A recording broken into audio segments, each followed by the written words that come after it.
और आगे यानी हमारे भैया गोविंद भैया 50 की नोट में 20 रुपये ना। और गाना है मैडम हमारे टिकट कटा दो पलमुआ। कैसा गाना भोजपुरी में हमारे भैया निकलिए। और आगे हमारे भैया आर्यन और प्रहलाद की तरफ से दोनों भाइयों की तरफ से 20 रुपया इनाम दे रहे हैं।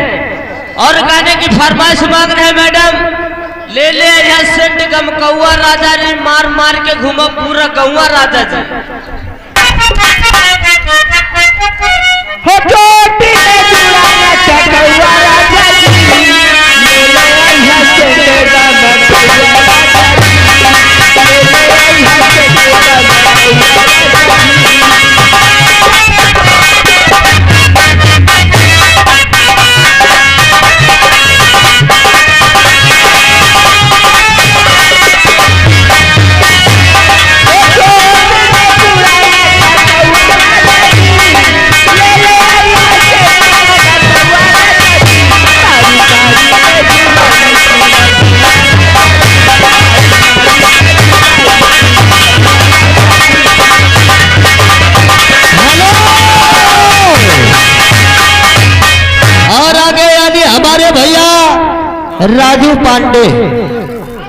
राजू पांडे इसी गांव बगहा के रहने वाले घर मालिक के लिए 51 रुपया बिहार पार्टी लाख धन्यवाद करती है।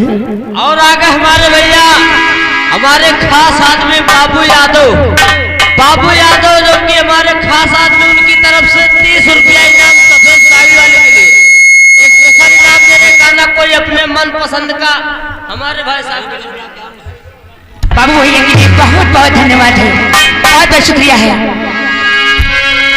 और करेली तबाह चढ़ली जवानिया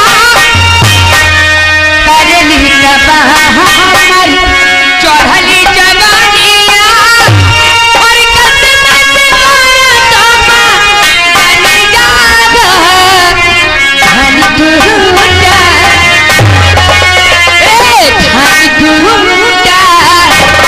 हम जवान बनी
हीरालाल इसी गांव के रहने वाले घर मालिक के लिए 110 रुपया बिहार पार्टी लाख धन्यवाद करते हैं। हेलो हेलो आगे हमारे भैया दिनेश कुमार जो कि सिंहराम पकहा के रहने वाले 20 रुपया इनाम दे रहे गाने की फरमाइश मांग रहे हैं। मुझे भी डार्लिंग मौका दो अपने लवर को धोखा दो कैसा गीत हमारे भैया।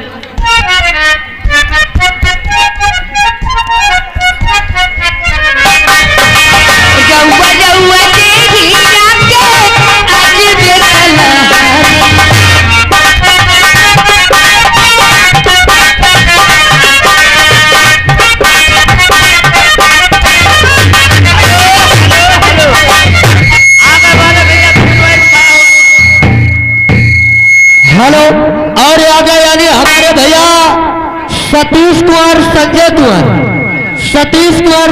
कुमार रोलीपुर के रहने वाले 30 रुपया इनाम है गाने की भरमाई से दिल खिलौना समझ के न खेली। और आगे हमारे भैया फिर वही छाया हुआ नाम बाबू यादव जो कि सिंहराम बगहा की तरफ से 10 रुपया स्पेशल इनाम दे रहे करे गाना जो चल रहा है ये पूरा होना चाहिए हमारे।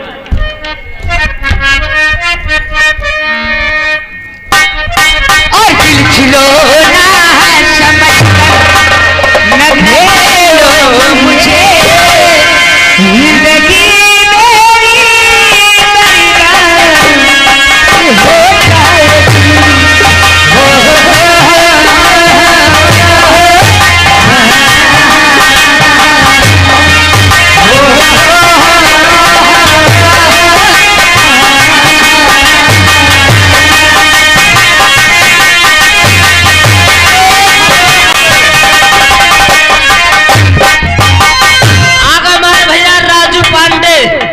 राजू पांडे जो कि तिलक के फुरवा की तरफ से 50 रुपया घर मालिक को व्यवहार पालिका से धन्यवाद।